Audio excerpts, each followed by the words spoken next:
பையனுக்கு ஏதோ love failure போல் சோகமாகவே சுற்றிட்டு இருக்கான். இந்த மாதிரி டைமில் நம்ம ஒரு அப்பனாக இருக்கக்கூடாது, ஒரு ஃப்ரெண்டாக இருக்கணும். காட்டுறேன், ஒரு நல்ல ஃப்ரெண்டுங்கிறத நான் காட்டுறேன்.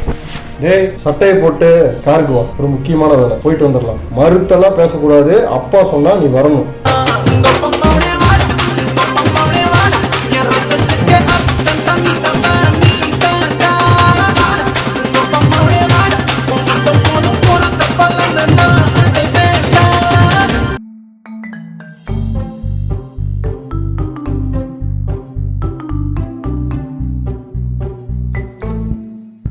டே மகனே, நானும் உன்னை 2 நாளாக பார்த்துட்டு தான் இருக்கேன். உனக்கு ஏதோ பிரச்சனைன்னு தெரியுது. என்ன பிரச்சனைன்னு அப்பா கிட்ட கொஞ்சம் ஓப்பனாக சொல்லு.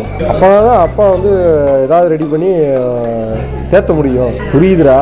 பொண்ணுங்களை பொறுத்த வரைக்கும் இருக்குல்ல, நம்பிட்டாங்க அப்படின்னா கடைசி வரைக்கும் நிற்பாங்க. நம்புறது கொஞ்சம் லேட் ஆகும்டா மகனே.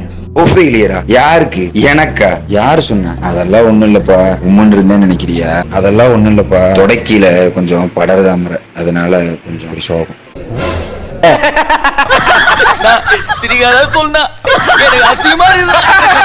தொடையில இச்சி கார்டு வாங்கணுமா? லவ் ஃபெயிலியர் பிரச்சனை இல்லை இல்லையா?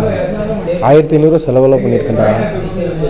பா, இவ்வளவு வாங்கி கொடுத்ததுக்கு ஒரே ஒரு இச்சி கார்டு மட்டும் வாங்கி கொடுப்பா ப்ளீஸ். அப்படியா? நீ என்ன மாதிரி இல்லடா, உங்க அம்மா மாதிரி. இப்போ தெரிஞ்சிருச்சு, இனிமேல் உனக்கு செலவெல்லாம் பண்ண மாட்டேன். சாப்பிடு, நல்லா சாப்பிடு.